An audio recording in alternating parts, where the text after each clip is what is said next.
Hello everyone, welcome to my channel success tips. আমি কোহেলি তোমাদেরকে আজকে এইচএস এর সাজেশন দিতে চলে এসেছি।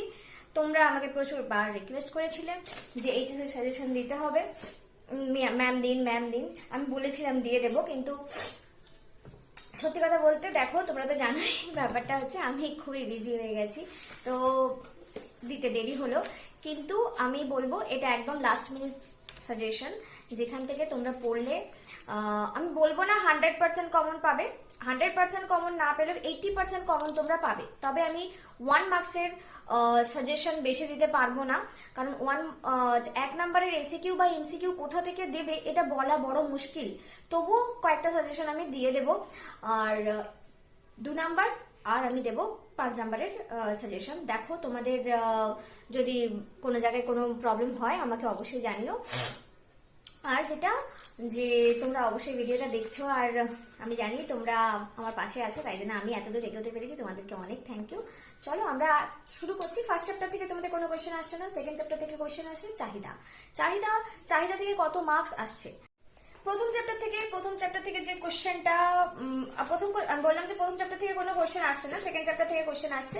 সেকেন্ড চ্যাপ্টার থেকে কোশ্চেন আসবে কত মার্কসের, একটা 1 নাম্বারের আর একটা হচ্ছে আর দুটো 2 নাম্বারের, মানে টোটাল কত হচ্ছে, টোটাল 5 মার্কস হচ্ছে। এখান থেকে টোটাল 5 মার্কস হচ্ছে। প্রথমে এমসিকিউটা আমি পরে বলছি, এমসিকিউ না, আমি এসএকিউ টাইপের কিছু কোশ্চেন বলে দেবো। এসএকিউ টাইপের কোশ্চেন একটু পরে বলছি। তো 2 নাম্বারের কি হতে পারে, 2 নাম্বারের গুলো কি হতে পারে সেটা দেখো। 2 নাম্বারের প্রথম কোশ্চেন তোমরা যেটা লিখতে পারো সেটা হলো চাহিদার সূত্রটি লেখো। নিকৃষ্ট দ্রব্য কাকে বলে, অবশ্যই তোমরা খাতা পেন নিয়ে বসো। নিকৃষ্ট দ্রব্য কাকে বলে, গিভেন দ্রব্য কাকে বলে, চাহিদার নিয়মের দুটি ব্যতিক্রম বলো, কোন দ্রব্যের ব্যক্তিগত চাহিদা নির্ধারণকারী দুটি বিষয়বস্তু, কোন দ্রব্যের জন্য বাজার চাহিদা নির্ধারণকারী দুটো বিষয়বস্তুর নাম লেখো। চাহিদার পরিবর্তন কাকে বলে, চাহিদার পরিমাণে পরিবর্তন কাকে বলে, ক্রমহ্রাসমান প্রান্তিক উপযোগিতার নিয়মটি লেখো। দাম প্রভাব কাকে বলে, আয় প্রভাব কাকে বলে, আর পরিবর্ত প্রভাব কাকে বলে। আর হতে পারে সাধারণ দ্রব্য কাকে বলে, তার সাথে পরিবর্ত দ্রব্য কাকে বলে, পরিপূরক দ্রব্য কাকে বলে। চাহিদা নিয়মের দুটি ব্যতিক্রম লেখো, ভেভলেন এফেক্ট বা ভেভলেন প্রভাব কি। ব্যাস, মোটামুটি এইগুলোই 2 নাম্বারের কোশ্চেন যদি করতে চাও। আর একটা কোশ্চেন করতে পারো, গিভেন দ্রব্য এবং নিকৃষ্ট দ্রব্যের মধ্যে পার্থক্য লেখো। এইগুলো ঠিক আছে, এইগুলো করলে তুমি 2 মার্কসের মতো নাম্বার, এখান থেকে 2 মার্কসের কোশ্চেন কমন পেয়ে যাওয়ার চান্স আমি বলেইছি 80%। 100% যদি কেউ বলে থাকে সেটা ভুল, মানে সেটা ভুল বলতে তোমাদের মনোরঞ্জন করা ছাড়া আর কিছুই না। আর বা অন্য কোশ্চেন অন্যরকম, গিভেন দ্রব্য আর নিকৃষ্ট দ্রব্যর মধ্যে পার্থক্য ছাড়াও একটু অন্যভাবে ঘুরিয়ে যদি কঠিন কোশ্চেন করার ইচ্ছে থাকে টিচারের, তাহলেও এরকম কোশ্চেন হতে পারে যে সমস্ত গিভেন দ্রব্যই নিকৃষ্ট দ্রব্য, কিন্তু সমস্ত নিকৃষ্ট দ্রব্য গিভেন দ্রব্য নয়, ব্যাখ্যা করো। 2 নাম্বারের এই ব্যাখ্যাটা করা যেতেই পারে। আর ছোট আরেকটা কোশ্চেন তোমরা করে যেতে পারো, সেটা হচ্ছে খুব একটা ইম্পর্টেন্ট না, সেটা হচ্ছে ভোগ উদ্বৃত্ত বা কনজিউমার সারপ্লাস কাকে বলে। ব্যাস, এখান থেকে 2 মার্কসের কোশ্চেনগুলো আমি ফার্স্ট চ্যাপ্টার থেকে 2 মার্কসের কোশ্চেনগুলো বলে দিলাম। এর থেকে বেশি কিছু করার দরকার আমার মনে হয় না, এর থেকে অন্যরকম কোনো কোশ্চেন আসবে না। তবে 2-একটা অর থেকে যাবে, মানে একটা অথবা অন্যটা করতে হবে। দুটো থাকছে বলে দুটোই করতে হবে, দুটোতে অর থাকতে পারে। এখান থেকে এমসিকিউ কি হতে পারে, এমসিকিউ কিন্তু বিভিন্ন রকম ঘুরিয়ে হতে পারে। যেমন হতে পারে যে গিভেন দ্রব্যের ক্ষেত্রে চাহিদা রেখা কেমন হয়, আবার বলতে পারে সাধারণ দ্রব্যের ক্ষেত্রে চাহিদা রেখা কেমন হয়। নেক্সট কোশ্চেন এরকম হতে পারে যে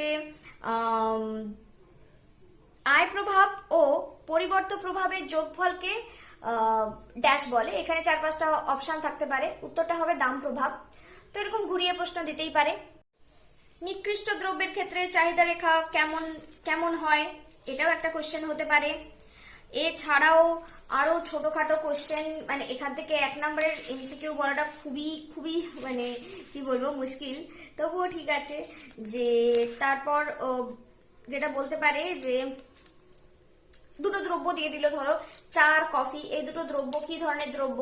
অপশনে থাকতে পারে পরিবর্তন দ্রব্য, পরিপূরক দ্রব্য, গিফেন দ্রব্য, বা কিছু দিয়ে দিতে পারে। তো তোমাকে এটা চা আর কফি কি হবে, বা এখানে গাড়ি আর পেট্রোল, মোটর গাড়ি আর পেট্রোল, এটা কি ধরনের দ্রব্য বলে কিছু অপশন দিতে পারে, সেইটা তোমাকে ঠিক করে করতে হবে।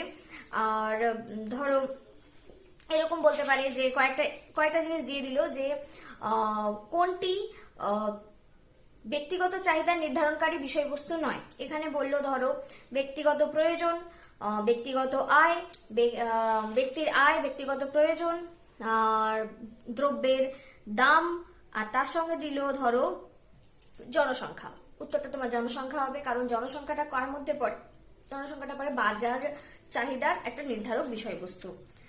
আচ্ছা, চাহিদা রেখার আকৃতি কেমন? যদি এটা সাধারণভাবে দেয় সেক্ষেত্রে তোমার কি বলতে হবে? উত্তর কি থাকতে পারে? অনুভূমিক, উল্লম্ব, নিম্নমুখী, ঊর্ধ্বমুখী, যা খুশি মানে এরকম দিতে পারে। এছাড়া আর এখান থেকে কোশ্চেন, আচ্ছা হ্যাঁ, এটা বলতে পারে যে দামের পরিবর্তন হলে চাহিদার অপশনে দিতে পারে কি পরিবর্তন হয়, চাহিদার পরিবর্তন না চাহিদার পরিমাণের পরিবর্তন? উত্তরটা কিন্তু দামের যদি পরিবর্তন হয় চাহিদার পরিমাণে পরিবর্তন হবে। এরকম টুকটাক কোশ্চেন তোমরা, এটা আমি বলবো 1 নম্বরের কোশ্চেন যেই সব চ্যাপ্টার থেকে আসছে সেই সব চ্যাপ্টার একটু খুঁটিয়ে খুঁটিয়ে পড়ো। বিশেষ করে যেই সব এর থেকে আগে 1 নম্বর আসতো না সেইগুলো একটু করা মুশকিলই। তো যাই হোক, একটু খুঁটিয়ে পড়ো, অবশ্যই পড়তে হবে। তো আমি চেষ্টা করছি যতটা সাজেশন করে দেওয়া যায়। পরের চ্যাপ্টার হচ্ছে স্থিতিস্থাপকতার ধারণা। এটা মেনলি চাহিদা স্থিতিস্থাপকতা এখানে বলে দেওয়া আছে। এই চাহিদা স্থিতিস্থাপকতা থেকে আসছে তোমাদের 1 নম্বরের একটা এমসিকিউ, 2 নম্বরের দুটো এসএকিউ, আর 5 নম্বরের একটা, টোটাল আসছে তাহলে 10 নম্বর। 10 নম্বরের হলো আমি প্রথমে 2 নম্বরের গুলো বলছি। 2 নম্বরের গুলো চাহিদার আয়গত স্থিতিস্থাপকতা কাকে বলে? প্রত্যেকটা কাকে বলে এখান থেকে পড়ে যাও। চাহিদার আয়গত স্থিতিস্থাপকতা কাকে বলে, চাহিদার নিজ দামগত স্থিতিস্থাপকতা কাকে বলে, চাহিদার পারস্পরিক দামগত স্থিতিস্থাপকতা কাকে বলে, এইগুলো পড়ে যাও। আচ্ছা, অঙ্ক করে যাও। অঙ্ক হচ্ছে যে বলতে পারে আয়গত স্থিতিস্থাপকতা থেকে একটা অঙ্ক করো, দামগত স্থিতিস্থাপকতা থেকে একটা অঙ্ক করো, আর পারস্পরিক দামগত স্থিতিস্থাপকতা থেকে একটা অঙ্ক করো। তোমাদের বইতে যেরকম ভাবে অঙ্ক করে দেওয়া আছে সেরকম একটা দেখো, বা আমার ভিডিও তোমরা দেখতে পারো, পুরোনো ভিডিও, সেখানে আমি করিয়েছি অঙ্ক কিরকম আসতে পারে। আসলেও অথবা দেওয়া থাকবে আমার মনে হয়, যতদূর আগে যেরকম কোশ্চেন এসেছে সেই অনুযায়ী যদি হয় তাহলে অবশ্যই দেওয়া থাকবে। আর তারপর এখানে আর কি কোশ্চেন হতে পারে? আর তোমাদের কোশ্চেন হতে পারে এখানে সম্পূর্ণ অস্থিতিস্থাপক কাকে বলে, সম্পূর্ণ স্থিতিস্থাপক কাকে বলে,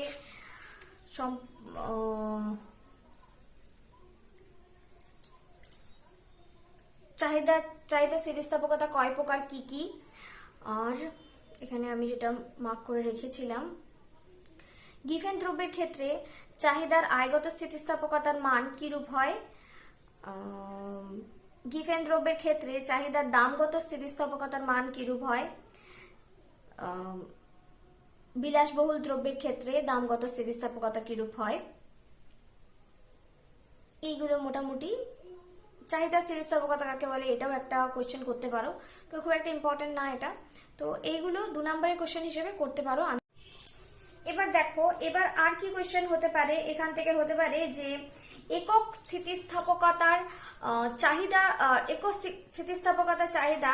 চাহিদা রেখার আকৃতি কিরূপ হয়। তুমি শুধু বলে দিলে যে আয়তক্ষেত্রিক হচ্ছে কি বলে পরাবৃত্ত, শুধু আয়তক্ষেত্রিক পরাবৃত্ত বললে দেখো এটা 1 নম্বরের মতো উত্তর হয়ে যাচ্ছে। তুমি ওটাকে একটা ছবি এঁকে দেবে, একটু দেখিয়ে দেবে যে কেন আয়তক্ষেত্রিক পরাবৃত্ত হয়। আর এছাড়াও ধরো বলতে পারে যে আয়গত স্থিতিস্থাপকতা মান ধনাত্মক হয় কেন, আর কোন দ্রব্যের ক্ষেত্রে আয়গত স্থিতিস্থাপকতা ঋণাত্মক হয় কেন, কোন দ্রব্যের ক্ষেত্রে আয়গত স্থিতিস্থাপকতা ঋণাত্মক হয় এবং কেন, এই ধরনের কোশ্চেন হতে পারে। আমি এই কোশ্চেনটা সম্ভবত আগেই বললাম যে সম্পূর্ণ স্থিতিস্থাপক কাকে বলে, সম্পূর্ণ অস্থিতিস্থাপক কাকে বলে। অবশ্যই তোমরা যদি কাকে বলেটা লেখো সঙ্গে একটা ছবি এঁকে দেবে, সম্পূর্ণ অস্থিতিস্থাপকের ছবি, সম্পূর্ণ স্থিতিস্থাপকের ছবি। আর হতে পারে ধরো স্থিতিস্থাপক এবং অস্থিতিস্থাপকের মধ্যে পার্থক্য লেখো।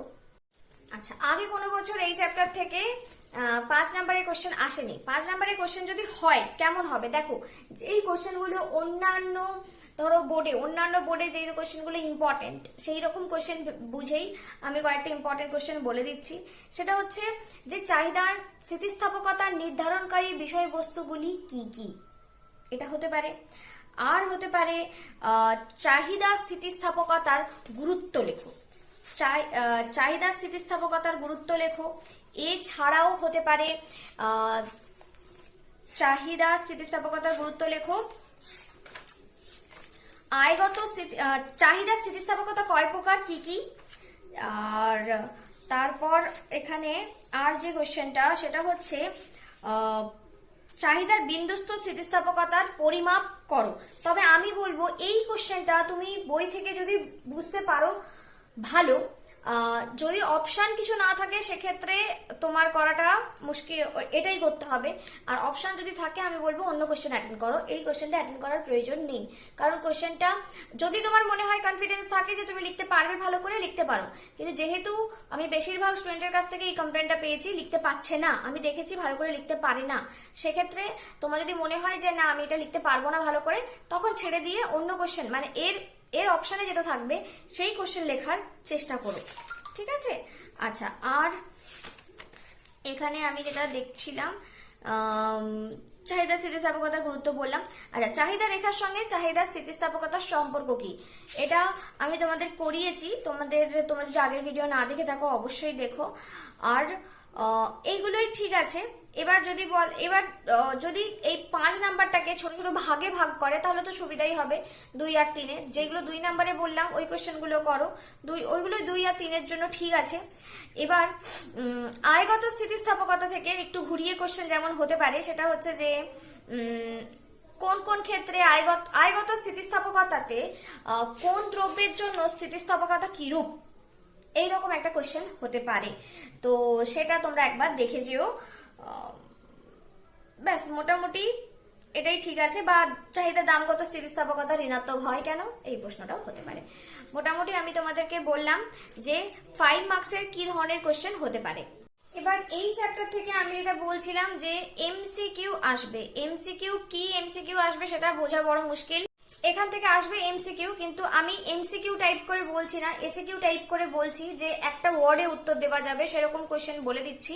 তোমরা সেইগুলোই পড়ে যেও, সেগুলো মোটামুটি পড়ে যেও। আশা করছি দেখা যাক, মানে এমসিকিউটা আমি ওরকম ভাবে বলতে পারবো না যে আসবেই, আসার চান্সটা একটু মানে অনেকটা ভাস। তো এখানে ছোট কোশ্চেন কোথা থেকে হবে সেটা বোঝা বড় মুশকিল। তো যাই হোক না কেন, তোমার এখানে কোশ্চেন দিতে পারে যে নিকৃষ্ট দ্রব্যের ক্ষেত্রে আয়গত স্থিতিস্থাপকতা একের বেশি না একের কম, না একের থেকে বড়, না 0 থেকে কম, এরকম ধরনের একটা অপশন দিয়ে দিতে পারে। আচ্ছা,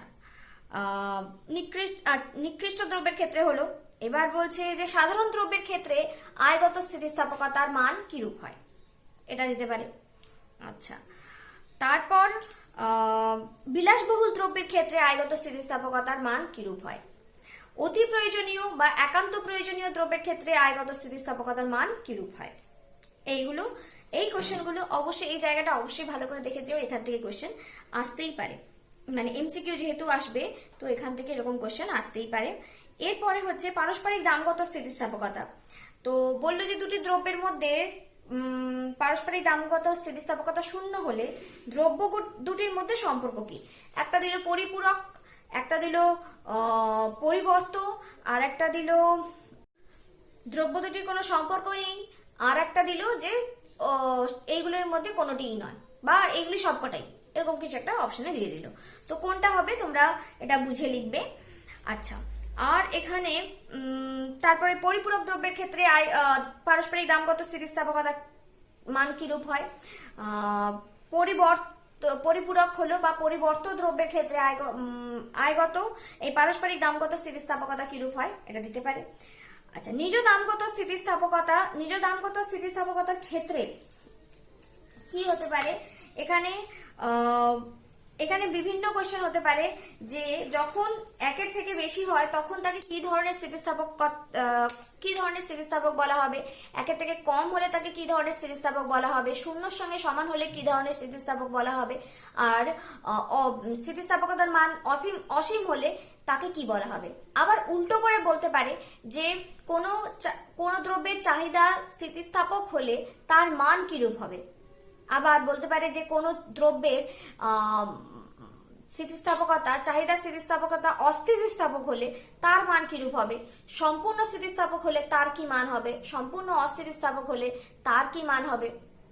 ঠিক আছে, আর এরকম একটা কোশ্চেন দিতে পারে যে দ্রব্যের দাম যত শতাংশ বেড়েছে দ্রব্যের চাহিদার পরিমাণ তত শতাংশই যদি কমে, তাহলে এই ধরনের স্থিতিস্থাপকতাকে কি স্থিতিস্থাপকতা বলে, কি এটা হবে একক স্থিতিস্থাপকতা।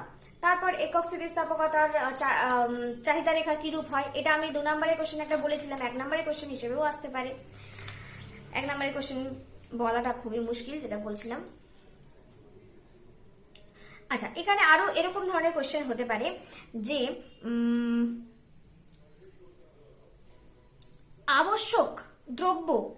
আবশ্যক দ্রব্য স্থিতিস্থাপকতা কিরূপ হয় সেটা তো বলেইছি।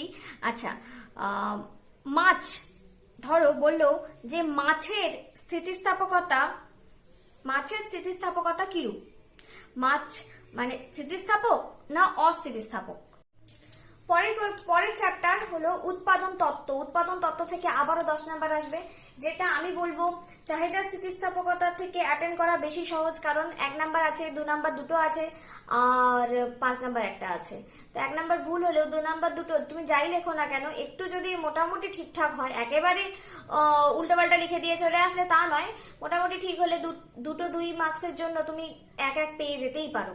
ঠিক আছে, কিন্তু এখানে উৎপাদন তত্ত্ব থেকেও 10 মার্কস আসছে, কিন্তু দুটোই 5 নম্বরের প্রশ্ন। 5 নম্বরের প্রশ্নতে মাত্র 2টো প্রশ্ন। এখানে কোশ্চেন অবশ্যই তুমি মার্কস তোলাটা আগের চ্যাপ্টারেও 10 ছিল, এখানেও 10 ছিল, কিন্তু এখানে নাম্বার তোলাটা একটু ডিফিকাল্ট।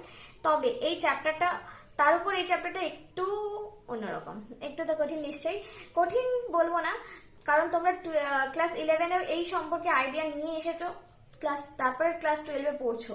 তো এখানে যেটা আছে, এখানে কোশ্চেনও কিন্তু প্রচুর কোশ্চেন আছে যেগুলো আমি ইম্পর্টেন্ট বলবো তোমাদেরকে। সেটা হচ্ছে যে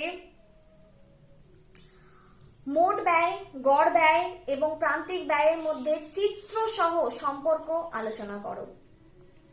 তো এখানে আমাকে অবশ্যই বলতে হবে মোট ব্যয় কাকে বলে, প্রান্তিক ব্যয় কাকে বলে, গড় ব্যয় কাকে বলে, তার সঙ্গে ছবি এঁকে তোমাকে দেখাতে হবে।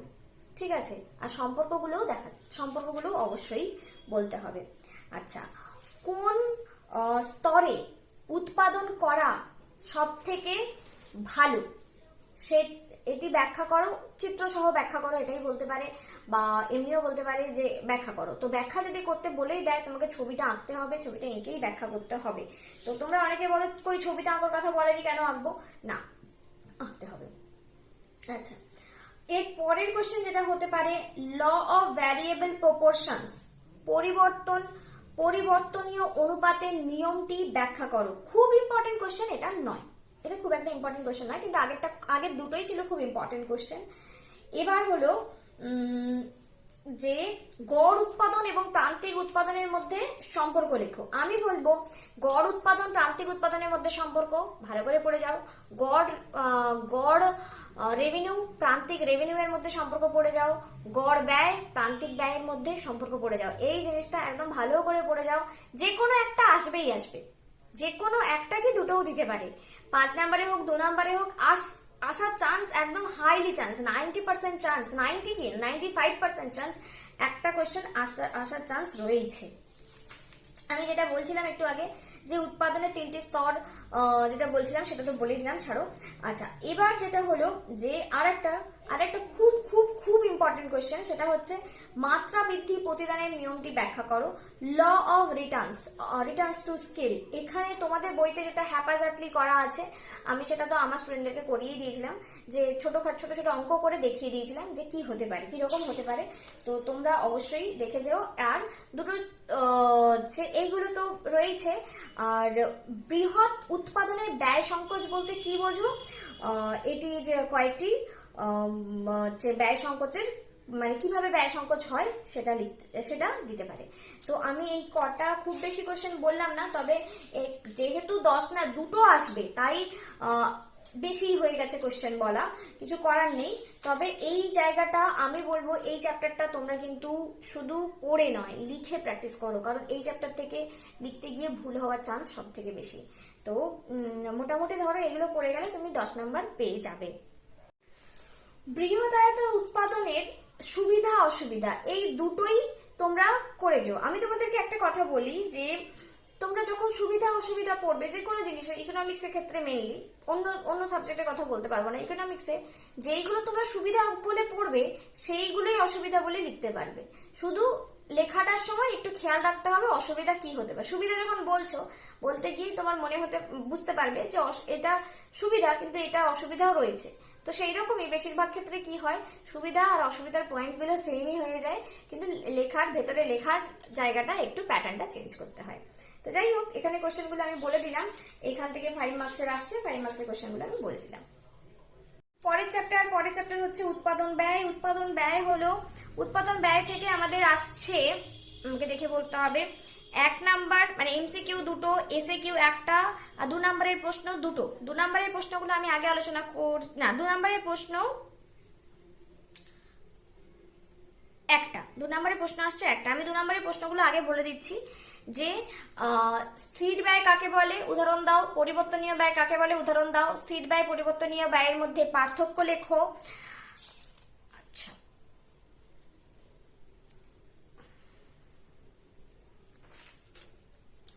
গড় ব্যয় পরিবর্তনীয় ব্যয়ের মধ্যে গড় ব্যয় কাকে বলে, গড় পরিবর্তনীয় ব্যয় কাকে বলে।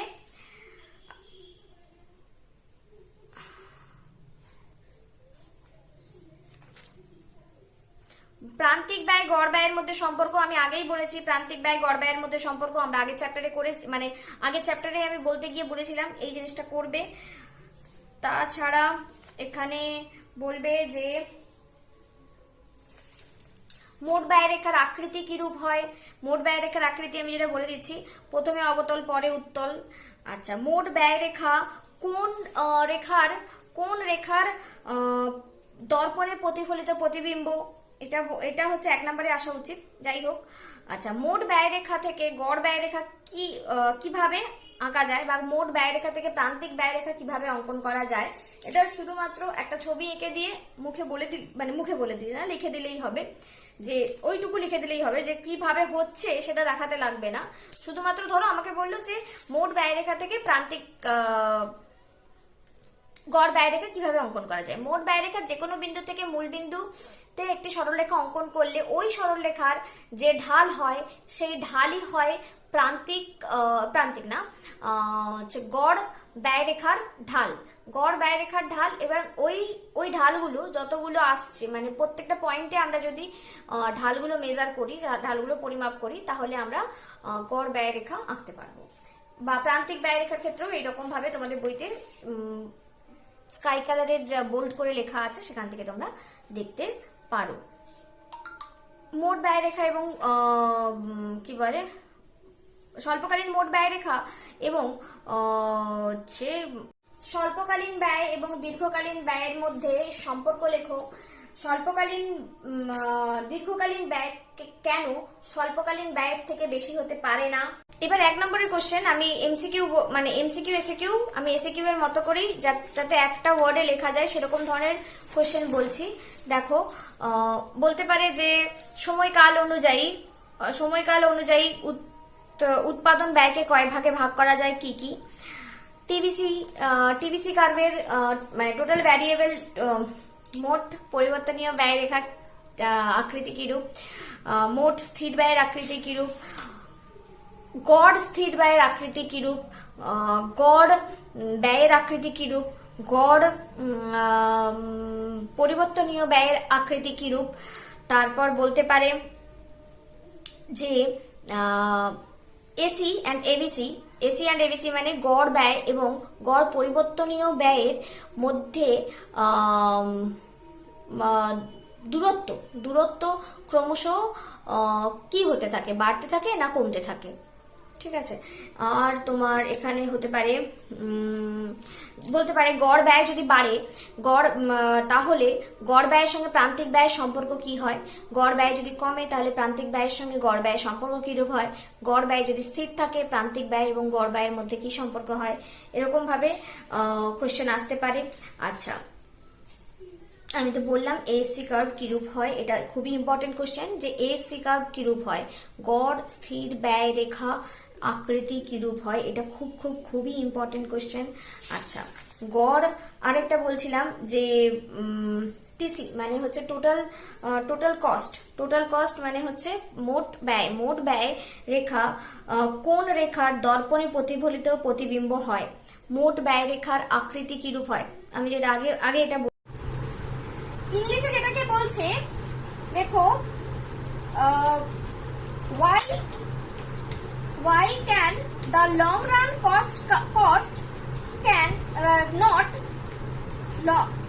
cost not exceed short run cost।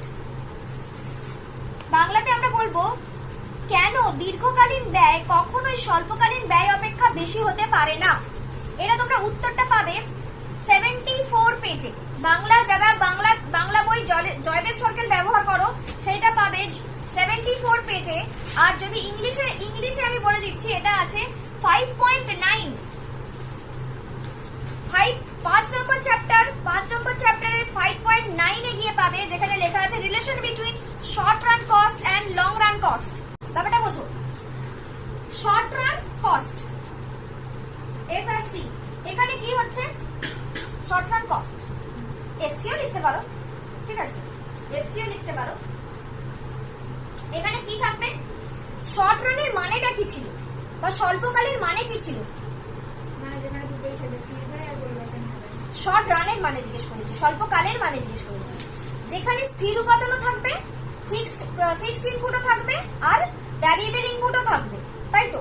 তো সেখানে তাহলে যদি আমাদের স্থির ইনপুট মানে তোমার কি বলে ফিক্সড ইনপুট বা স্থির উপাদান থাকে, তাহলে স্থির ব্যয়ও থাকবে।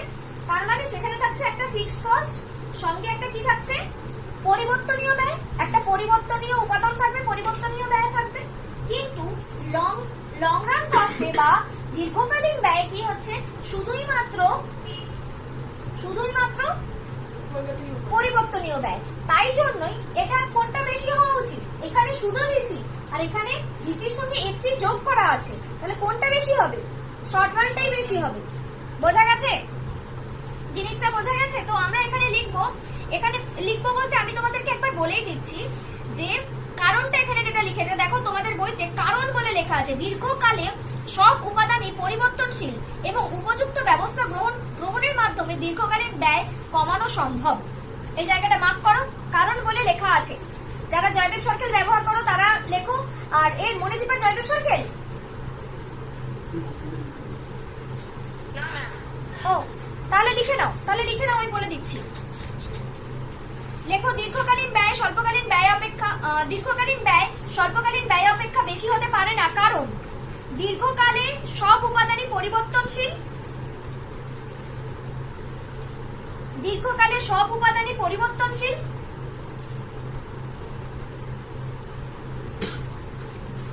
লিখেছো?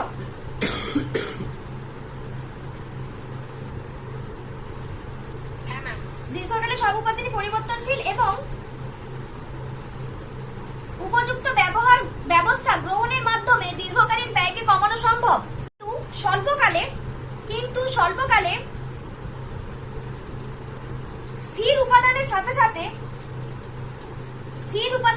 সাথে স্থির ব্যয় এবং পরিবর্তনীয় ব্যয় দুটিই থাকে স্বল্পকালীন ব্যয় দীর্ঘকালীন ব্যয় অপেক্ষা বেশি হয়। তাই স্বল্পকালীন ব্যয় দীর্ঘকালীন ব্যয় অপেক্ষা বেশি হয়। বা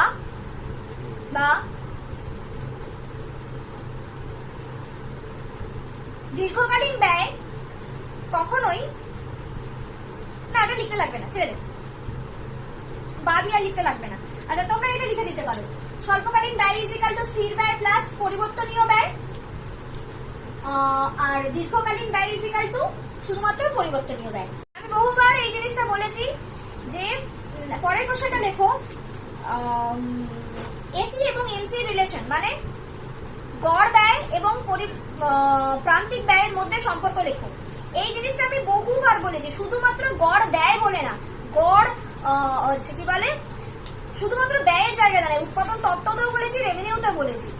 গড় উৎপাদন এবং প্রান্তিক উৎপাদনের সম্পর্ক, একটা হচ্ছে গড় উৎপাদন প্রান্তিক উৎপাদনের সম্পর্ক, একটা গড় ব্যয় প্রান্তিক ব্যয়ের সম্পর্ক, আর একটা হচ্ছে গড় রেভিনিউ প্রান্তিক রেভিনিউ এর মধ্যে সম্পর্ক।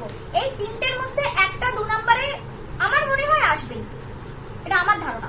যদি 5 নম্বরে আসে তাহলে তোমাদেরকে ছবি টবি এঁকে দেখাতে হবে। এই চ্যাপ্টার থেকে তো 5 নাম্বার আসছে না, অন্য চ্যাপ্টার থেকে 5 নাম্বার, উৎপাদন চ্যাপ্টার থেকে 5 নাম্বার আসার চান্স রয়েছে। ঠিক আছে, এটা কিন্তু আসার চান্স রয়েছে, প্রত্যেকটা স্কুলই দিয়েছে দেখলাম টেস্ট পরীক্ষায়। তাই এটা করে যাও, এই তিনটের মধ্যে একটা, আর তিনটেই একই জিনিস, আমি তোমাদেরকে আগেই শিখিয়েছি, তিনটেই একই জিনিস। কে বলতে পারবে? আমাকে বলবে এই আদিত্য, দেখি আদিত্য কত মনে আছে। আদিত্য পড়াশোনা হচ্ছে না কিন্তু, এরকম করলে চলবে না। এটা লিখে নিয়েছো তোমরা? আচ্ছা তুমি লিখেছো, এই অঙ্কন লিখেছো এই জিনিসটা?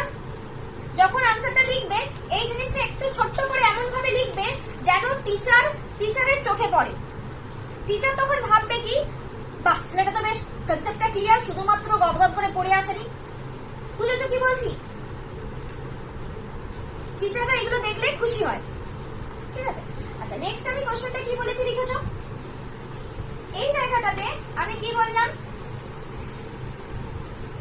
এসি আর এমসি রিলেশন, তাই তো?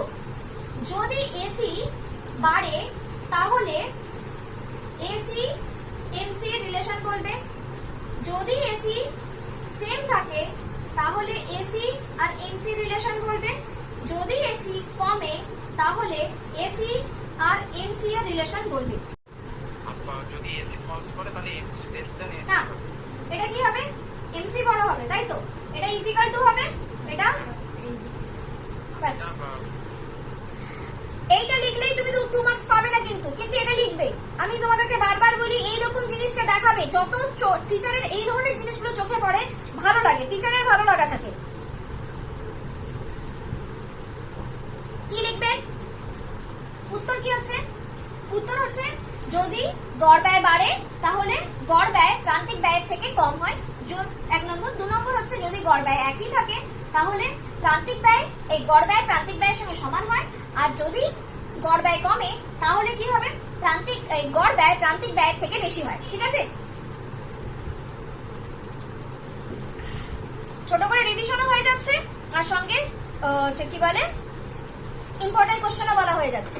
দেখো একটা কোশ্চেন টেস্ট পেপারে দিয়েছে, বেশ মজার কোশ্চেন। কোশ্চেনটা লিখেছে when is MC equal to AC, বলছে কখন প্রান্তিক ব্যয় গড় ব্যয়ের সঙ্গে সমান হয়। লিখে রাখো, কখন প্রান্তিক ব্যয় গড় ব্যয়ের সঙ্গে সমান। আমাদের কি হচ্ছে, কোশ্চেন কিন্তু ঘুরিয়ে ফিরিয়ে দিতে পারে, বোঝা গেছে? আরো একটা ব্যাপার, আরো একটা জিনিস আছে, যখন এসি মিনিমাম হয়। ছবিটা দেখবে একটু, পেজ খুলবে 69, মানে আমি অঙ্কন খুলছো 5.5। এই জিনিসটাও যেহেতু তোমাদের দুটো জিনিসই আমাকে বলতে হতে পারে, যেহেতু আমাকে বলে দেয়নি কোন দিক থেকে, আমাকে জিজ্ঞেস করেছে কি গড় ব্যয় কখন প্রান্তিক ব্যয়ের সঙ্গে সমান হয়, গড় ব্যয় কখন প্রান্তিক ব্যয়ের সঙ্গে সমান হয়, তাই তো? একটা হচ্ছে এসি যখন স্থির থাকে তখন AC is equal to MC হয়, আমরা জানি। আরো একটা ব্যাপার আমরা ছবি থেকে কি জানি, যখন এইরকম হয় এটা এসি, এমসি কি হচ্ছে এইভাবে যাচ্ছে,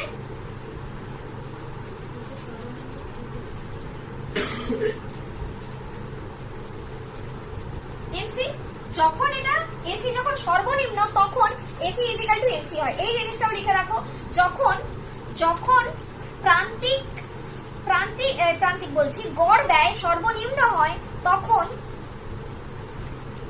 গড় ব্যয়ের সঙ্গে প্রান্তিক ব্যয় সমান হয়। তুমি লিখবে কি, when AC is minimum, comma AC is equal to MC. What will be the shape of short run TC curve? মানে স্বল্পকালীন মোট ব্যয়রেখার আকৃতি কেমন? স্বল্পকালীন মোট ব্যয়রেখার আকৃতি কেমন? বলো, স্বল্পকালীন মোট ব্যয়রেখার আকৃতি কেমন? উত্তরটা কি হবে? প্রথমে অবতল পরে উত্তল, প্রথমে অবতল পরে উত্তল। আচ্ছা, নেক্সট কোশ্চেন একটা লিখে রাখো, সেটা হচ্ছে দীর্ঘকালীন মোট ব্যয়রেখার আকৃতি কেমন?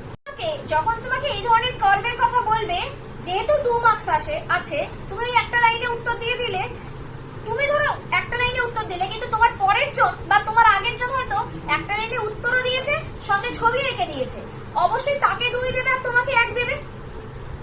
বুঝতে পারছো কি বলছি? ছবিটা এঁকে দেবে।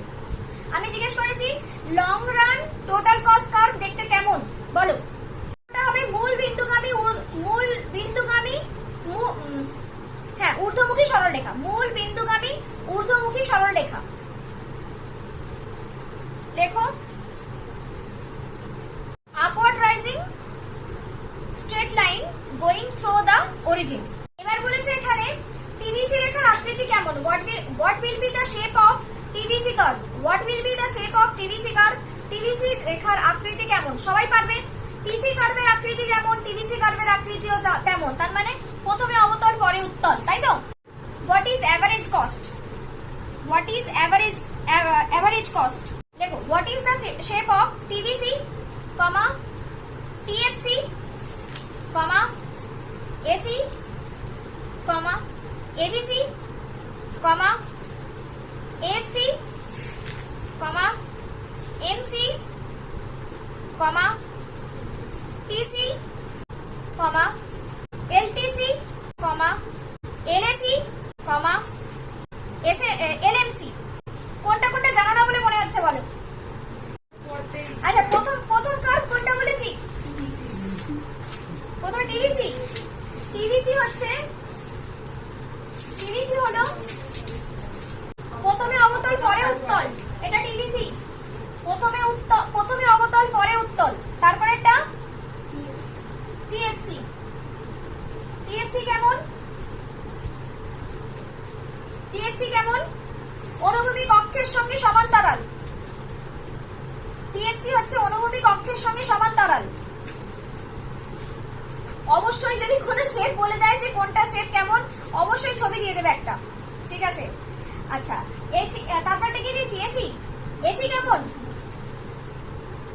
ওটা কি রকম? এসি হচ্ছে ইউ আকৃতি। এসি ইউ আকৃতি।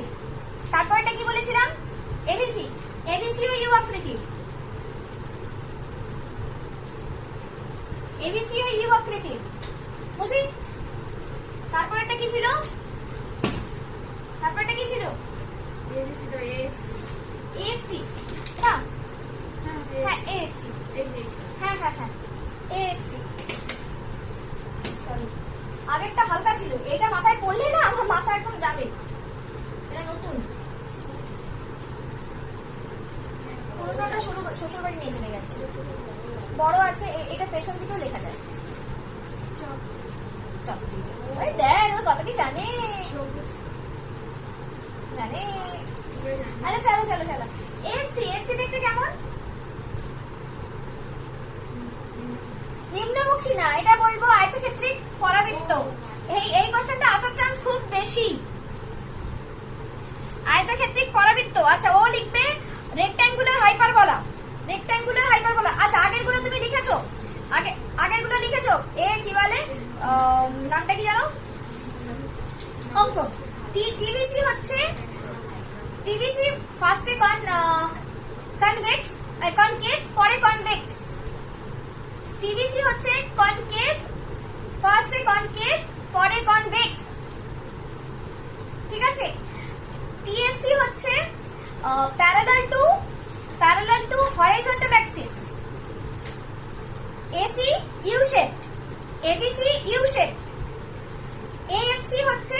Rectangular hyperbola, rectangular hyperbola. তারপরে এমসি।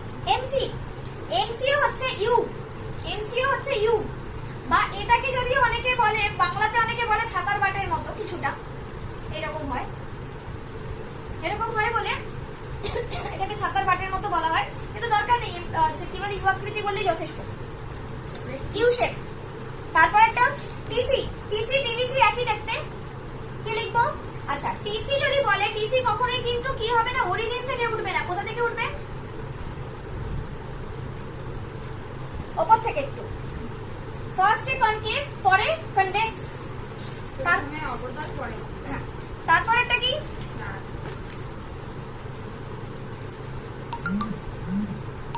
তারপরে আছে এলটিসি। এলটিসি আমি আগেই বলেছি, এলটিসি আমি বলে দিয়েছি। মূলবিন্দুগামী ঊর্ধ্বগামী সরলরেখা। ঊর্ধ্বমুখী সরলরেখা বলা বেশি ভালো। Upward rising straight line going through the origin. আচ্ছা, এলএসি, এলএসি কি হবে? তো এই হ্যাঁ, এটাও এলএসি হচ্ছে U shaped, LAC U shaped. এটা ইউ শেপ নাও হতে পারে, এলএসিটা বাদ দাও, এলএসি আসবে না, এলএসি ইউ আকৃতির নাও হতে পারে। LMC. LMC the U, LMC the U. স্থির ব্যয় কাকে বলে? উদাহরণ দাও। স্থির ব্যয় কাকে বলে? উদাহরণ। এখানে কোশ্চেনটা আবার উল্টো করে দিয়েছে, বলছে যখন গড় ব্যয় ন্যূনতম তখন প্রান্তিক ব্যয় কত? কেমন কি হয়? বলছে যখন when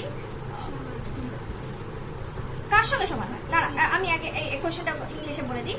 when AC is minimum then প্রান্তিক ব্যয় is equal to dash। কি হবে? প্রান্তিক ব্যয় is equal to কি হবে? প্রান্তিক ব্যয় বলতে marginal cost is equal to dash। কি হবে? কার সঙ্গে? এসি, এমসির সঙ্গে এসি। এমসির সঙ্গে এসি ইকুয়াল, এমসির সঙ্গে এসি ইকুয়াল। তাহলে আমরা কি লিখবো? এখানে বলছে when AC is minimum then MC is equal to dash, ড্যাশের জায়গায় লিখবো AC। মানে যখন গড় ব্যয় ন্যূনতম তখন প্রান্তিক ব্যয় গড় ব্যয়ের সাথে সমান।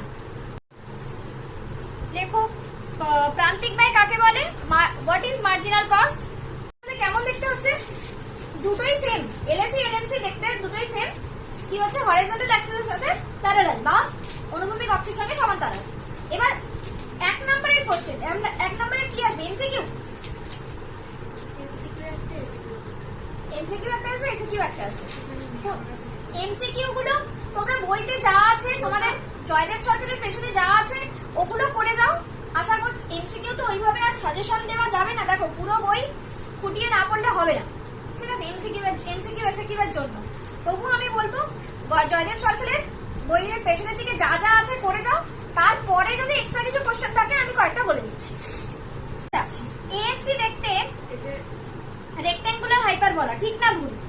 এমসিকিউ গুলো জয়দেব সরকারের মতো বা যেই বই পড়ো সেই বইয়ের পেছনের দিকে দেখবে হচ্ছে যেগুলো দেওয়া আছে সেগুলো পড়ো। আর 2 নম্বরে যেগুলো বললাম সেগুলো ভালো করে পড়লে তোমরা এমসিকিউ গুলো করতে পারবে বা এসিকিউ গুলো করতে পারবে। আচ্ছা, নেক্সট চ্যাপ্টার হচ্ছে রেভিনিউ। রেভিনিউ থেকে কি আছে? কত নাম্বার আছে বলো? 2 এর একটা, 1 এর একটা। 2 এর গুলো দেখি। বলছে বাজার দাম স্থির থাকলে ফার্মের প্রান্তিক রেভিনিউ এবং গড় রেভিনিউ এর মধ্যে সম্পর্কটি কিরূপ হবে লেখো। সেই সেম কোশ্চেন, আমি এই কোশ্চেনটা বারবার বলে দিয়েছি, তাই না? লেখো what will be the relation between MR and AR মানে marginal revenue and average revenue when price is fixed। আচ্ছা, তোমরা আমাকে বলো কোন বাজারে প্রাইসটা ফিক্সড থাকে, দামটা স্থির থাকে? কোন বাজারে?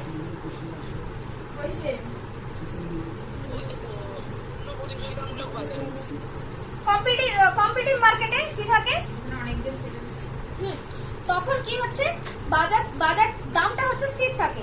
তখন আমাকে বলো কি হবে? প্রশ্নটা কি হবে রে?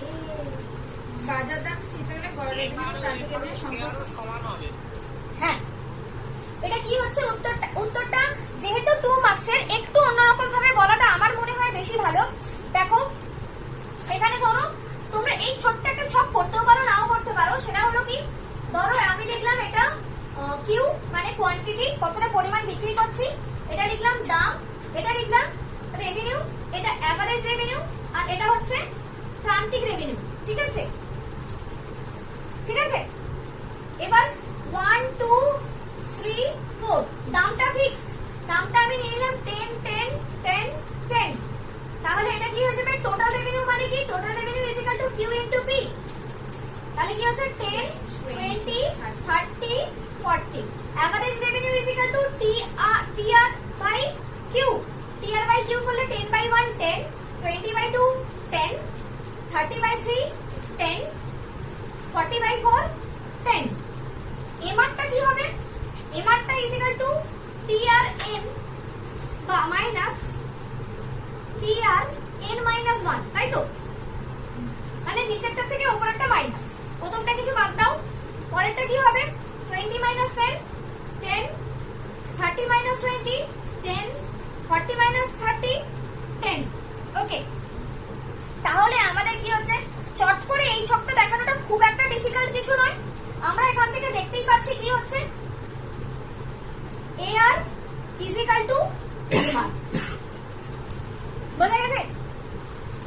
তাহলে কি লিখবো, নেক্সট কোশ্চেনে লেখো, দেখাও যে কোন ফার্মের গড় রেভিনিউ ও তার উৎপাদিত দ্রব্যের বাজার দাম পরস্পর সমান। মানে কি বলেছে, দেখাও, প্রুফ কি প্রুফ করতে বলেছে, average revenue is equal two দাম। আমি এটা করিয়ে দিয়েছি কিন্তু করা আছে, তাও আমি চট করে দেখিয়ে দিচ্ছি। দেখো টিআর টোটাল রেভিনিউ মানে কি, পি ইনটু কিউ। ঠিক আছে, এভারেজ রেভিনিউ মানে কি, টিআর বাই কিউ। তার মানে কি হচ্ছে P into Q by, sorry এটা হ্যাঁ এটা করিয়ে দিয়েছিলাম, Q into Q is equal to P. আমি যেটা বললাম যে চাহিদার দাম স্থিতিস্থাপকতার মান 1 হলে ফার্মের প্রান্তিক রেভিনিউ 0 হয় কেন, প্রমাণ করো। এটা আমরা ইংলিশে যেটা হচ্ছে, prove that when elasticity of demand is equal to 1,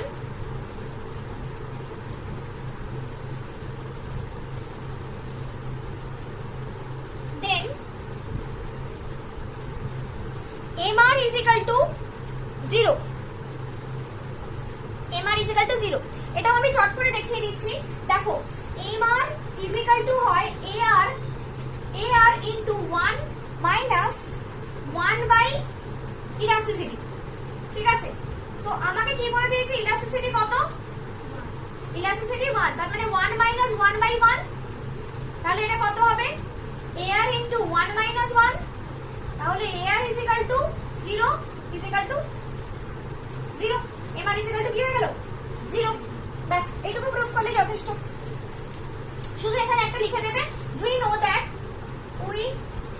know that বা আমরা জানি price is variable, when price is variable then what will be the relation between AR and MR। দেখো দাম পরিবর্তনশীল হলে গড় রেভিনিউ এবং প্রান্তিক রেভিনিউ এর মধ্যে সম্পর্ক কি হবে।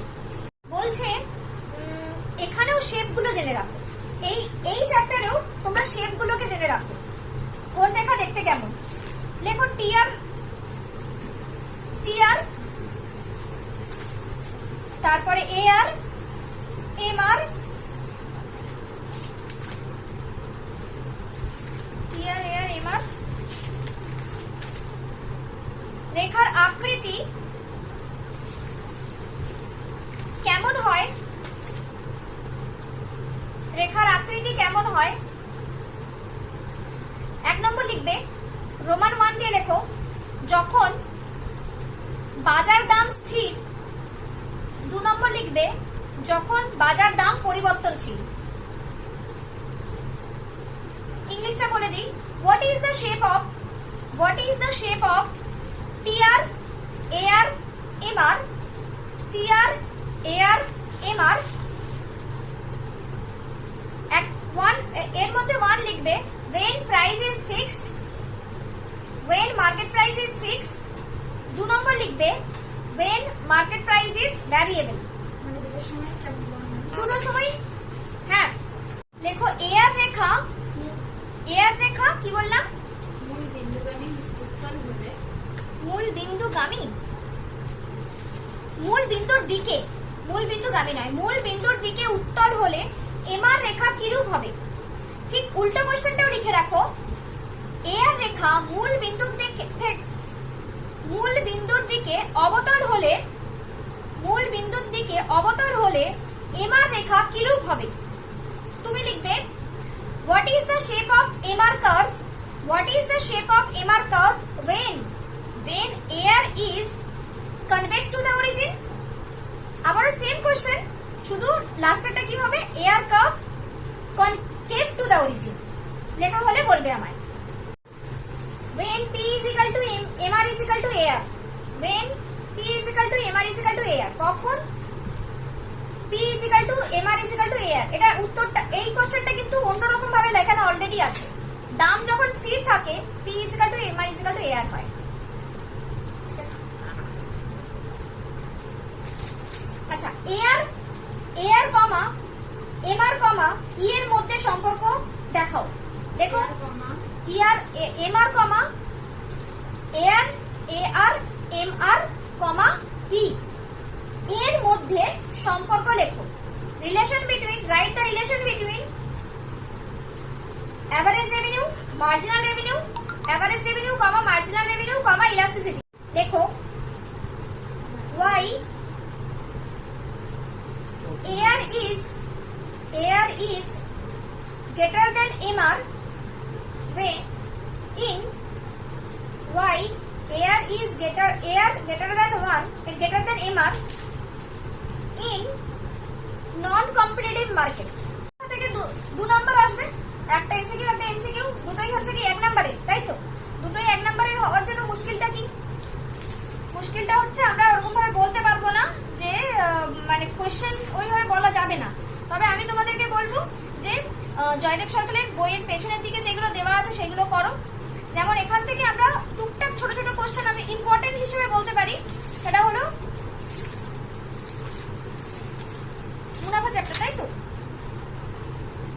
প্রথম কি বলে মুনাফার প্রথম ক্রমের শর্ত, তারপরে মোট রেভিনিউ মোট ব্যয় সমান হলে মুনাফা কি হবে, এরকম জিনিসগুলো যেগুলো হচ্ছে এতে কি বলে জয়দেব সরকারের পেছন দিকে যে বইয়ের পেছন দিকে বা তোমাদের চ্যাপ্টারটা শেষে যে কোশ্চেন গুলো দেওয়া আছে, এমসিকিউ গুলো আছে, ওইগুলোই সব সলভ করে যাও। আমার মনে হয় ওটাই বেশি ভালো হবে। যদি একেবারে পড়া না থাকে সেক্ষেত্রে ওটাই বেশি ভালো হবে। ঠিক আছে,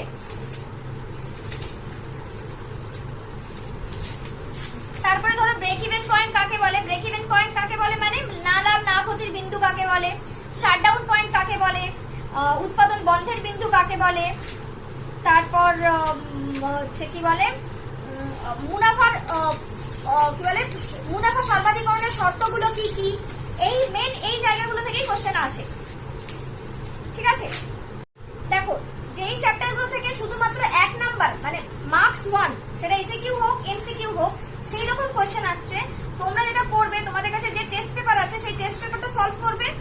সেখান থেকে দেখো কোনো জায়গাতে যদি অসুবিধা হয় আমাকে বলো, তার কারণ এক নাম্বারের কোশ্চেন ইম্পর্টেন্ট বলা সত্যিই খুব খুব ডিফিকাল্ট হয়ে যায়। ঠিক আছে, দেখো এবার চ্যাপ্টার 10 পূর্ণ প্রতিযোগিতামূলক বাজার। এখান থেকেও বেশ 10, এখানে আসছে 5 নাম্বারের কোশ্চেন। 5 নাম্বারে এখান থেকে কি আসবে আমি কিছু ইম্পর্টেন্ট কোশ্চেন বলে দিচ্ছি। এখানে আসছে পূর্ণ প্রতিযোগিতামূলক বাজারে একটি ফার্ম কিভাবে দীর্ঘকালীন ভারসাম্য অর্জন করে ব্যাখ্যা করো। এটা তোমরা পাবে 128 পাতা। 128 পাতা বলতে 10.7 দেখবে শেষের দিকে দীর্ঘকাল বলতে কি বোঝায় সেটা নিয়ে এক্সপ্লেন করে দেওয়া আছে, ওইটুকু লিখলেই হবে। তারপর বলছে দেখাও কিভাবে পরের কোশ্চেন লেখো কিভাবে পূর্ণ প্রতিযোগিতামূলক বাজারে মোট চাহিদা ও মোট যোগানের ঘাট প্রতিঘাতের মাধ্যমে একটি দ্রব্যের দাম নির্ধারণ হয়। এটা তোমরা ঠিক ওই যে এটা দেখলে ওটা ঠিক আগে 5.8 না 10.6 এ দেখবে পূর্ণ প্রতিযোগিতামূলক বাজারের দাম নির্ধারণ, ওখান থেকে তোমরা এটা পেয়ে যাবে। আর তারপরের ইম্পর্টেন্ট কোশ্চেন আমি যেটা বলবো তোমাদেরকে, যে একদম সহজ কোশ্চেন, পূর্ণ প্রতিযোগিতামূলক বাজারের বৈশিষ্ট্যগুলো কি কি। আমার মনে হয় যদি এই কোশ্চেন আসে ছাড়ার কোনো প্রশ্নই ওঠে না। খুবই সহজ উত্তর।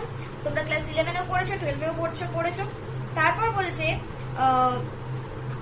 এই পরের কোশ্চেনটা খুবই ইম্পর্টেন্ট। সেটা হচ্ছে দেখাও কিভাবে পূর্ণ প্রতিযোগিতামূলক ফার্মের প্রান্তিক ব্যয় রেখা থেকে স্বল্পকালীন যোগান রেখা পাওয়া যায়।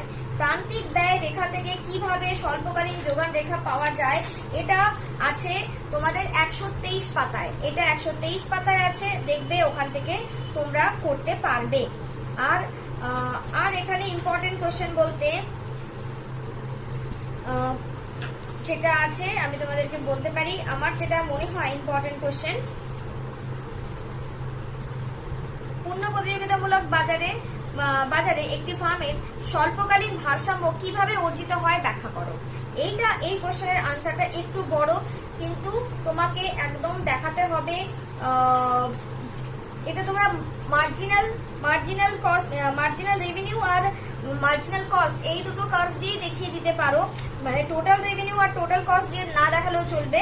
এখানে তোমাকে লসটাও দেখাতে হবে, মানে সুপার নরমাল প্রফিট এবং লস তিনটে জিনিসই দেখাতে হবে। মানে তোমার মুনাফা, অস্বাভাবিক মুনাফা আর স্বাভাবিক মুনাফা, আর একটা হচ্ছে কি লস। অস্বাভাবিক মুনাফা বলা যায় কিনা জানি না, ওটা হচ্ছে সুপার নরমাল প্রফিট, যেটাকে ইংলিশে বলে সুপার নরমাল প্রফিট, সেটাকে দেখাতে হবে। ঠিক আছে। আর যে কোশ্চেন আছে এখানে ইম্পর্টেন্টের মধ্যে আরো তোমাদেরকে যেটা বলার, আমাদের অনেক সময় কি হয়, উত্তর তুমি জানো কিন্তু কোশ্চেনটা বুঝতে পারো না কে দিয়েছে। যেমন ধরো এই স্বল্পকালীন ভারসাম্যতেই বলে দিল স্বল্পকালীন ভারসাম্য ব্যাখ্যা করো, এখানে বলে দিল এটা সরাসরি দিল, তো তোমাকে সেখানে লাভ, লস, সুপার নরমাল প্রফিট সবকটা দেখানো হলো। তো সেখানে তোমাকে অবশ্যই, তুমি যখন করছো তোমাকে তো না লাভ না ক্ষতির বিন্দুটাও দেখাতে হচ্ছে, সঙ্গে তোমাকে উৎপাদন বন্ধের বিন্দুও দেখাতে হচ্ছে। তো কোশ্চেন এরকম ঘুরিয়েই দিতে পারে যে না লাভ না ক্ষতির বিন্দু কোনটি এবং উৎপাদন বন্ধের বিন্দু কোনটি, কখন একটি ফার্ম লস করা সত্ত্বেও তার উৎপাদন চালিয়ে যাবে। তো এ ধরনের ঘুরিয়ে প্রশ্ন দিতে পারে।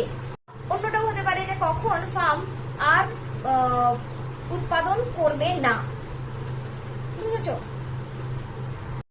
আবারও কোশ্চেনটা এই সেম জায়গা থেকে স্বল্পকালীন ভারসাম্য থেকেই তোমাদের কোশ্চেন ঘুরিয়ে ফিরিয়ে আসতে পারে। যেমন বলতে পারে যে স্বাভাবিক মুনাফা কাকে বলে, স্বাভাবিক মুনাফা কখন স্বাভাবিক মুনাফা লাভ করে একটি চিত্রের সাহায্যে ব্যাখ্যা করো। এটা হলে খুবই ছোট হয়ে যাবে যদি তোমার মানে কোশ্চেনের আনসারটা তুলনামূলকভাবে ছোট। যদি তোমাকে স্বল্পকালীন ভারসাম্য ব্যাখ্যা করতে বলে সেক্ষেত্রে তোমাকে সুপার নরমাল প্রফিট, স্বাভাবিক মুনাফা আর তোমার লস ক্ষতি তিনটেই দেখাতে হচ্ছে। কিন্তু যদি তোমাকে স্বাভাবিক মুনাফার কথা শুধু বলে দেয়, শুধু স্বাভাবিক মুনাফাটাই দেখাতে হবে। এটা তোমরা পাচ্ছ 10.2টা ভালো করে পড়বে, ওখান থেকেই পেয়ে যাবে। ছবিটা অবশ্যই দিও।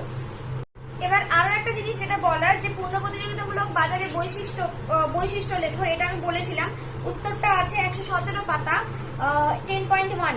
এখানে যখন তুমি যখন বৈশিষ্ট্য লিখবে, অবশ্যই যে ওখানে একটা জিনিস ছিল বিশুদ্ধ প্রতিযোগিতা আর পূর্ণ প্রতিযোগিতা, অবশ্যই এই জায়গাটা একটু দেখে নেবে কোনটা বিশুদ্ধ প্রতিযোগিতা আর কোনটা পূর্ণ প্রতিযোগিতা, সেটা কিন্তু উল্লেখ করে দেবে কোন পয়েন্টগুলোর জন্য বিশুদ্ধ প্রতিযোগিতা আর কোন পয়েন্টগুলোর জন্য পূর্ণ প্রতিযোগিতা। তাহলে তোমার উত্তরটা কি হয়, পারফেক্ট হবে এবং তুমি মার্কসও ঠিকঠাক ক্যারি করতে পারবে। এবার আমরা নেক্সট চ্যাপ্টার দেখবো। নেক্সট চ্যাপ্টার যেটা আছে, আমি তোমাদেরকে আগেই বলেছি যে খুব ছোট প্রশ্ন যেখান থেকে আসছে আমি সেটা দিতে পারছি না, কারণ ওইভাবে দেওয়াটা পসিবল হচ্ছে না। এবার আছে জাতীয় আয়। জাতীয় আয় থেকে তো বলেইছি, জাতীয় আয় থেকে খুব সহজ কিছু প্রশ্ন আসছে। সেটা হচ্ছে আয়ের বৃত্তস্রোত। আয়ের বৃত্তস্রোতটা ভালো করে যাও, কেন জানি না আমার মনে হচ্ছে এটা যেন আসবেই, তাই না? নাও আসতে পারে, মানে একদম 100% তো বলা যায় না, তবুও যতটা মনে হয় যে এটা আসার চান্স খুব বেশি। ঠিক আছে। আচ্ছা, জাতীয় আয়ের আরেকটা হচ্ছে জাতীয় আয়ের মূল্য সংযোজন পদ্ধতিটি সংক্ষেপে ব্যাখ্যা করো। এটাও খুব ইম্পর্টেন্ট। আর আয়শুমারি পদ্ধতিটা একবার দেখে যেতে পারো। আয়শুমারিটা অতটা ইম্পর্টেন্ট নয়, তবে একদম বারের মধ্যেও নেই, আয়শুমারি পদ্ধতিটাও দেখে যাবে। আর এখানে তোমাদের উৎপাদনের উপাদানগুলি আয় যোগ করলে কিভাবে জাতীয় আয় পাওয়া যায় তা ব্যাখ্যা করো। এই আয় সুমারিটাকেই এইভাবে উল্টো করে দিয়েছে কোশ্চেনটা। ভালো করে কোশ্চেন পড়বে, কোশ্চেন পড়ে উত্তর লেখার চেষ্টা করবে, কারণ অনেক ক্ষেত্রে কি হয়, তোমার জানা উত্তর তুমি জানো, কিন্তু কি হয় যে তুমি বুঝতে পারো না কোন উত্তরটা লিখে দিয়ে আসবে। আরো একটা কথা যেটা ট্রিক্স আমি বলবো, যে ধরো কোনো কোশ্চেন তুমি তুমি কমন পাওনি, মনে হলো যে এই কোশ্চেনটা যতগুলো তোমার ধরো 5 নম্বরে তোমাকে কতগুলো লিখতে হচ্ছে, 8টা কোশ্চেন লিখতে হচ্ছে 5 নম্বরে। এবার তোমার ধরো তুমি 6টা লিখতে পেরেছো আর 2টো লিখতে পারছো না, 2টো তোমার মনে হচ্ছে তুমি লিখতেই পারবে না, চ্যাপ্টারটা পড়ে গেছো কিন্তু ওই প্রশ্ন দুটো মনে নেই।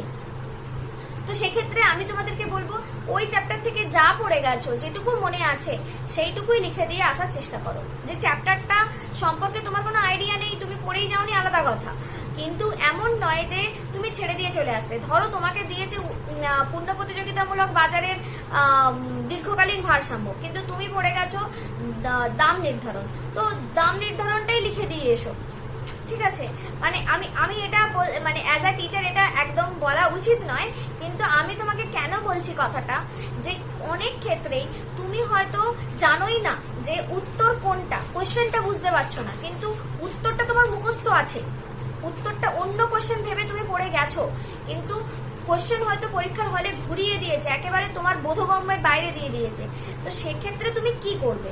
সেক্ষেত্রে তোমার উপায় হচ্ছে এটাই, যে ওই চ্যাপ্টার থেকে তুমি যেটুকু তোমার মনে আছে, বড় কোশ্চেনে, ছোট কোশ্চেনটা কিছু করার নেই, বড় কোশ্চেনের ক্ষেত্রে তুমি লিখে দিয়ে আসবে, এবং সেখানে আর যাই হোক কিছু মার্কস পেলেই পেতে পারো, বা অনেক ক্ষেত্রে হয় তুমি হয়তো ঠিক উত্তরটাই লিখে দিয়ে এসেছো, ঠিক আছে? তো তুমি সেটা উত্তর পেতেই পারো।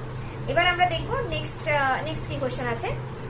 তাই জন্যই ধরো তুমি আয় সুমারি পড়ে গেছো, আর সেখানে দিয়েছে যে আয় যোগ করলে কি বলে, এখানে যেমন বলেছে যে উৎপাদনের উপাদানগুলির আয় যোগ করলে কিভাবে জাতীয় আয় পাওয়া যায় ব্যাখ্যা করো। তুমি আয় সুমারি পড়ে গেছো আর মনে ব্যাপারটা বুঝতে পারছো না, তো আয় সুমারি পড়ে গেছো যখন আয় সুমারিটা লিখে দিয়ে আসবে, এবার হলে হবে, না হলে না হবে, তাই না? ছেড়ে দিয়ে আসবে না কোনো কোশ্চেন, বিশেষ করে বড় কোশ্চেন কিছু ছেড়ে দিয়ে আসবে না। ছোট কোশ্চেন তো ছেড়ে দেওয়ার কোনো প্রশ্নই ওঠে না, তো বড় কোশ্চেনে ছাড়বে না। কোন দেশের জাতীয় আয় পরিমাপ করার অসুবিধাগুলি আলোচনা করো, এটাও খুব ইম্পর্টেন্ট কোশ্চেন, যেটা তোমাদের বইতে পয়েন্ট করে দেওয়া নেই। আমি তোমাকে আচ্ছা, যেখানে আমি বলে দিচ্ছি যে আয়ের বৃত্তস্রোত কোথায় আছে সেটা আমি বলে দিচ্ছি।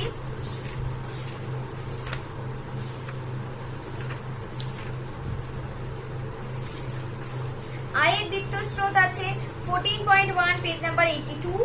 আচ্ছা, জাতীয় আয় পরিমাপ আয় সুমারি যদি হয় তাহলে হচ্ছে আছে 186, 14.3.1, আর যদি তুমি মূল্য সংযোজন করতে চাও সেক্ষেত্রে আছে 14.3.2। আর যেটা বললাম অসুবিধা, জাতীয় আয় পরিমাপের অসুবিধা, যেটা তোমাদের বইতে পয়েন্ট করে দেওয়া নেই, সেটা আছে 197। এটা আমি বলবো একটু পয়েন্ট করে লিখবে, এটা পয়েন্ট করে লেখাটা জরুরি। জাতীয় আয় থেকে আরো যেটা করতে হবে সেটা হচ্ছে জিডিপি আর জিএনপি এর মধ্যে পার্থক্য। জিডিপি এবং জিএনপি এর মধ্যে পার্থক্য তোমরা ক্লাস 11এও পড়েছো, ক্লাস 12এও আছে, ওটা একটু দেখে নেবে, ওটা ইম্পর্টেন্ট আছে। আমি বেশ কয়েকটা কোশ্চেন পেপারে দেখলাম যে ওটা ইম্পর্টেন্ট বলা হচ্ছে, তাই ওটা খুব একটা কঠিন কিছু না, তাই ওটা একটু দেখেছি। দেখো, এটা তোমরা কোন জায়গাটা থেকে করবে, জিডিপি জিএনপি এর মধ্যে পার্থক্য ওইভাবে তোমাদের বইতে লিখে দেওয়া নেই, তো সেক্ষেত্রে তোমরা কোন জায়গাটা পড়ে যাবে আমি তোমাদেরকে বলে দিতে পারি। সেটা হচ্ছে পড়বে 14.5, যেটা আছে 195 পাতায়, আমার বইতে 195 পাতায়, তোমাদের বইতে একটু দেখো। 14.5 দেওয়া আছে উন্মুক্ত অর্থনীতিতে জাতীয় আয়ের পরিমাপ, এখানে জিডিপি জিএনপিটা ভালো করে এক্সপ্লেন করে দেওয়া আছে, ওখান থেকেই তোমরা লিখতে পারবে। এরপরে হচ্ছে ব্যাংক থেকে আসছে 5 নম্বরের কোশ্চেন আসবে। এখানে আমি তোমাদেরকে বলবো খুব সহজ দুটো কোশ্চেন, সেটা হচ্ছে বাণিজ্যিক ব্যাংকের কার্যাবলী এবং হচ্ছে কেন্দ্রীয় ব্যাংকের কার্যাবলী। দুটো কার্যাবলী আমার মনে হয় দুটো একসাথে পড়ে যাবে। এখানে দিতে পারে বাণিজ্যিক ব্যাংকের কার্যাবলী লেখো বা কেন্দ্রীয় ব্যাংকের কার্যাবলী লেখো, অথবা এটাও দিতে পারে বাণিজ্যিক ব্যাংকের কার্যাবলী এবং কেন্দ্রীয় ব্যাংকের কার্যাবলীর মধ্যে পার্থক্য লেখো। তুমি যদি দুটো পড়ে যাও, সে এই দুটো মানে আগের দুটো পড়ে গেলে এইটা লেখা খুব একটা ডিফিকাল্ট হবে না। এছাড়াও তোমরা যেটা পড়বে, বাণিজ্যিক ব্যাংকের ক্রেডিট ক্রিয়েশন মানে আমানত সৃষ্টি কিভাবে হয় সেটা পড়ে যাবে। আর কেন্দ্রীয় ব্যাংকের ঋণ নিয়ন্ত্রণ পদ্ধতিটা তোমরা একটু পড়ে যাবে। ঋণ নিয়ন্ত্রণ পদ্ধতি, যেখানে তোমরা ব্যাংক রেট পাবে, ব্যাংক রেট, রেপো রেট, খোলা বাজারের কার্যকলাপ, এইগুলো একটু পড়ে যেও। মানে মেনলি ঋণ নিয়ন্ত্রণ পদ্ধতি বলতে পারে, নির্বাচনমূলক ঋণ নিয়ন্ত্রণ পদ্ধতি বলতে কি বোঝো, বা ঋণ নিয়ন্ত্রণ পদ্ধতিটা নিয়ে ছোটখাটো কোয়েশ্চেন আসতে পারে। ঠিক আছে, মানে ইম্পর্টেন্ট হলো বাণিজ্যিক ব্যাংকের কার্যাবলী, কেন্দ্রীয় ব্যাংকের কার্যাবলী, বাণিজ্যিক ব্যাংক, কেন্দ্রীয় ব্যাংকের কার্যাবলীর মধ্যে পার্থক্য, প্রথম দুটো পড়ে গেলে তৃতীয়টা লেখা খুব একটা ডিফিকাল্ট না। আর হচ্ছে কেন্দ্রীয় বাণিজ্যিক ব্যাংকের আমানত সৃষ্টি, আর হলো কেন্দ্রীয় ব্যাংকের ঋণ নিয়ন্ত্রণ পদ্ধতি। এটা ঋণ নিয়ন্ত্রণ পদ্ধতি, শুধুমাত্র ঋণ নিয়ন্ত্রণ পদ্ধতি দিলে সবকটাকে একটু একটু ছোট ছোট করে লিখবে। মানে ব্যাংক রেট, রেপো রেট, খোলা বাজারে কার্যকলাপ, নিয়ন্ত্রণ কি বলে নির্বাচনমূলক ঋণ নিয়ন্ত্রণ পদ্ধতি, এগুলো ছোট ছোট করে লিখবে। আর যদি পুরোটা একসাথে আসে তাহলে হচ্ছে কি বলে, যদি আলাদা করে আসে তখন তোমাকে আলাদা আলাদা করে লিখতে হবে। ঠিক আছে, এর পরের চ্যাপ্টার, পরে 5 নাম্বার আসছে দারিদ্র, বৈষম্য, বেকারি, মানে 20 নম্বর চ্যাপ্টার থেকে। এখানে তোমরা যেটা পড়বে ভারতের আয় বৈষম্যের কারণগুলো কি কি, ভারতে দারিদ্রতা বজায় থাকার কারণগুলো কি কি। আর এখানে তোমাদের সুবিধা হচ্ছে যে একটা কোশ্চেনের আনসার পড়লে দুটো কোশ্চেনের আনসার লিখতে পারবে। যেমন ধরো ভারতে দারিদ্র দূরীকরণের জন্য যে যে ব্যবস্থা গ্রহণ করা হয়েছে, ভারত সরকার যে যে ব্যবস্থা গ্রহণ করেছে সেগুলি উল্লেখ করো।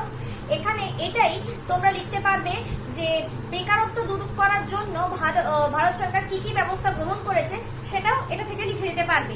তাহলে আমাদের কোশ্চেনটা হচ্ছে দারিদ্র দূরীকরণ কর্মসূচিগুলি কি কি। এছাড়াও তোমরা যেগুলো করবে, ভারতে বেকারত্বের বৈশিষ্ট্যগুলি কি কি, বা বেকারত্ব কয় প্রকার, কত ধরনের বেকারত্ব ভারতে দেখতে পাওয়া যায়, এই কোশ্চেনটাও করে রেখো। যেহেতু এই চ্যাপ্টার থেকে 2 নম্বরের প্রশ্ন আসবে, আমি বলবো যে কোন প্রশ্নগুলো করে যাবে। সেটা হচ্ছে যে আয় বৈষম্যের 2টি কারণ, দারিদ্র বজায় থাকার 2টি কারণ, বেকারত্বের তারপর হচ্ছে কি বলে বেকারত্বের 2টি কারণ। এছাড়াও দারিদ্র ফাঁক কাকে বলে, দারিদ্র সীমা কাকে বলে, মৌসুমী বেকারত্ব কাকে বলে, প্রচ্ছন্ন বেকারত্ব কাকে বলে, প্রচ্ছন্ন বেকারত্বকে ছদ্মবেশী বেকারত্ব বলা হয়, বা কাঠামোগত বেকারত্ব কাকে বলে। তারপর দারিদ্র দূরীকরণ ব্যবস্থা, 2টি ব্যবস্থা লেখো। এইরকম ধরনের কোশ্চেন গুলো তোমরা করেছো। আরেকটা করেছো একচেটিয়া প্রতিষ্ঠান এবং একচেটিয়া শিল্প সমষ্টির মধ্যে পার্থক্য, এটা করে যাও। এইগুলো মোটামুটি ইম্পর্টেন্টের মধ্যেই পড়ছে। আর যেটা আছে আমাদের তোমাদের আর লাস্ট চ্যাপ্টার আছে 21 নম্বর চ্যাপ্টার। 21 নম্বর চ্যাপ্টারের 1 নম্বরের কোশ্চেন আসছে, 2 নম্বরের কোশ্চেন আসছে। 2 নম্বরের কোশ্চেনগুলো আমি বলছি যে নরসিংহম কমিটির 2টি সুপারিশ লেখো। নরসিংহম কমিটির কি বলে নরসিংহম কমিটির 2টি সুপারিশ লেখো। তাছাড়া সাধারণ বীমাকে ক্ষতিপূরণের চুক্তি বলা হয় কেন, জীবন বীমাকে প্রতিশ্রুতির চুক্তি বলা হয় কেন, LICI বা GICI কবে প্রতিষ্ঠিত হয়ে গেছে, এগুলোতে 1 নম্বরের মধ্যে পড়ে যাবে। তারপর বীমা সংস্কারের ক্ষেত্রে গৃহীত 2টি ব্যবস্থা লেখো। বীমা সংস্কারের জন্য কোন কমিটি বীমা সংস্কারের জন্য গঠিত হয়েছিল এবং তার সুপারিশ, 2টো সুপারিশ লেখো। তার মধ্যে কোনগুলো গৃহীত হয়েছে সেগুলো লেখো। আচ্ছা, এছাড়া যে বীমা ক্ষেত্রে এটা বললাম, WTOর সঙ্গে মানে WTOতে যোগদানের ফলে ভারতের 2টি সুবিধা লেখো, 2টি অসুবিধা লেখো। আর বৈদেশিক বাণিজ্যের ক্ষেত্রে উদারীকরণ প্রক্রিয়ার 2টি সুফল লেখো, 2টি কুফল লেখো। মোটামুটি এইগুলোই তোমাদের জন্য ইম্পর্টেন্ট কোশ্চেন। আশা করছি এর মধ্যে 80% কমন তো পাবেই। আগের বার প্রথমবার যখন আমি দিয়েছিলাম তখন কোশ্চেন আমি 1 নম্বরের কোশ্চেন কোনোবারই দিই না, তো সেক্ষেত্রে আমার প্রায় 90% মানে 92%-এর কাছাকাছি কমন এসেছিল। তো যাই হোক, তারপরের বারও এসেছিল, কিন্তু তারপর এতে 2019 তারপর 2020 থেকে তো পরীক্ষা আর হয়নি, তাই সাজেশন মানে আর আমি বলতে পারবো না যে কতটা সত্যি কতটা কার্যকরী। তবে প্রথম 2 বছর আমি যখন সাজেশন দিয়েছিলাম তখন এটা এসেছিল, আমি তোমাদেরকে বলতে পারি। এখন তোমাদের 2 বছর পরীক্ষা হয়নি, সেক্ষেত্রে তোমাদের জন্য অনেকটাই চ্যালেঞ্জ তোমাদের, কারণ তোমাদের সিলেবাসও কম। তাই তোমাদের আমার মনে হয় বই যত খুঁটিয়ে পড়ে যাবে ততই ভালো। তবুও তোমরা যারা ভেবেছিলে যে পরীক্ষা হবে না বা কিছু, যাই হোক পরীক্ষা হবে না বা ভাবো বা হবে ভাবো, যাই হোক তবুও একটা সাজেশন থাকা আমাদের প্রয়োজন। কারণ সেইগুলো দেখো, পুরো বইটা পড়ে গেলাম, আমি সবটাই জানি ঠিক আছে, কিন্তু একটা কোশ্চেন আমি যত বেশিবার পড়ে যাব সেই কোশ্চেনের আনসার আমি তত ভালো লিখে আসতে পারবো। 50টা কোশ্চেন মনে রাখা আর একসাথে মনে আছে, আবার 10টা কোশ্চেন আমি আরো দুবার করে পড়ে গেছি এক্সট্রা, তো সেই 10টা কোশ্চেনের আনসার অবশ্যই ভালো হবে। তো সেই ক্ষেত্রে সাজেশন পড়াটা প্রয়োজন আছে নিশ্চয়ই। তো তবুও বলবো বই পড়াটা তোমাদের কাছে বেশি ইম্পর্টেন্ট, বই নিশ্চয়ই পড়বে। আর তোমরা টেনশন করবে না, এক্সাম তোমাদের ভালোই হবে। তোমরা আমাকে অনেকে বলেছিলে যে অনেকবার রিকোয়েস্ট করেছো, আমি দিতে পারিনি, তার জন্য খুবই সরি। আসল কথা তোমরা দেখতেই পাচ্ছ ভিডিও বা এতেও দেখতে পাচ্ছ যে আমার বিয়ে গেছে, বিয়ের পরে দাদার বিয়ে হয়েছে, পুরো পাজেল অবস্থায় ছিলাম, ভীষণই পরিমাণে যে প্রচন্ড ব্যস্ত ছিলাম। তার মধ্যেও আমি চেষ্টা করেছি তোমাদেরকে ভিডিও করে দেওয়ার। পড়ানোর ভিডিও প্রত্যেক সপ্তাহে যেমন আসছে তেমনই এসেছে, তাই তোমাদের কাছে ক্ষমা চাইছি এত দেরি করে ভিডিও দেওয়ার জন্য। ভিডিওটা দেখো, তোমরা অবশ্যই পড়াশোনা করো, তোমাদের পরীক্ষা সবার ভালো হবে। ভিডিওটা দেখার জন্য থ্যাংক ইউ ভেরি মাচ।